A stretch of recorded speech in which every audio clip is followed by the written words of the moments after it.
Très bien. Arrêtons de bavarder et passons directement à l'essentiel. Comment obtenir Google Anti-Gravity? Eh bien, c'est très simple. En gros, on clique ici sur Obtenir pour Windows ou sur le bouton en haut à droite et là on clique sur Obtenir.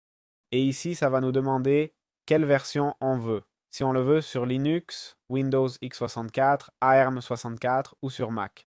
Bon, moi je l'ai en 64 bits. Et comme vous voyez, c'est un fichier qui pèse rien, environ 200 mégas. On ouvre l'exécutable qu'on nous donne, évidemment on accepte les conditions et ici on a quelques réglages comme bon, moi je laisserai comme ça. Ça va créer une icône sur le bureau, ça dit Ajouter, ouvrir avec Anti-Gravity dans l'explorateur de fichiers Windows.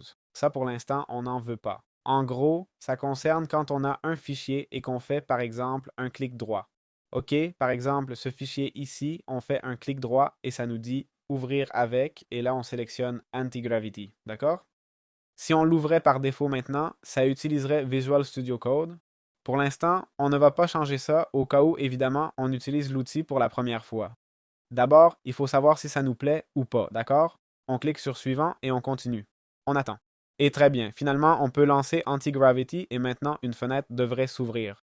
Voilà, c'est là qu'on peut faire la configuration. On va cliquer sur Suivant et en gros, ça nous donne des options où on peut démarrer à neuf, ce qui veut dire qu'on va commencer sans importer de configuration d'autres applications. Ou si on a utilisé d'autres outils comme VS Code, Windsurf ou Cursor, comme on le voit ici, on peut importer les configs qu'on avait dans ces programmes pour pas avoir à s'adapter et donc garder toutes les configs qu'on avait et pouvoir bosser avec la même méthode. Là, je vais cliquer sur Commencer à zéro parce qu'on fait le tuto et je veux que vous voyez commencer depuis le début. Ici, on a les couleurs, bon, le mode sombre. Et maintenant, on nous demande l'autonomie de l'agent, c'est-à-dire combien de liberté on veut donner à l'IA. On a le mode strict, qui serait celui où ça va forcer. Là, il nous le met, le terminal, le navigateur, les exécutions, les politiques. Tout va demander une confirmation au détriment de la vitesse de l'agent et de la vitesse d'itération. Ça peut être changé à tout moment.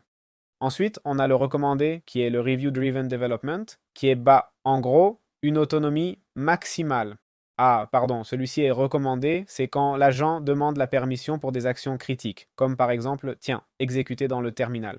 Bon, là, évidemment, il faudra toujours faire une requête. Pour une policy, on va mettre une requête aussi. Et pour une exécution JavaScript, bon, c'est désactivé, c'est bien. Ensuite, on a l'Agent Driven Development, qui est en gros carte blanche totale à l'agent.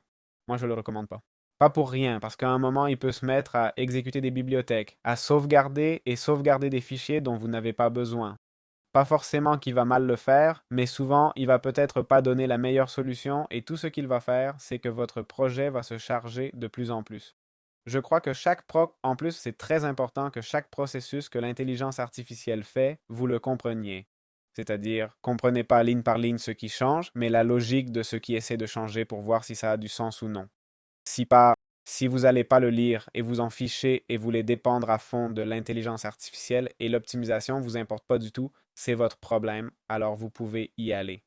Et ensuite, une personnalisation custom, d'accord? Qu'il n'y a pas grand-chose de plus à décider, franchement. On clique sur Recommander, on fait suivant. Là, il nous laisse configurer les raccourcis clavier, on va laisser normal.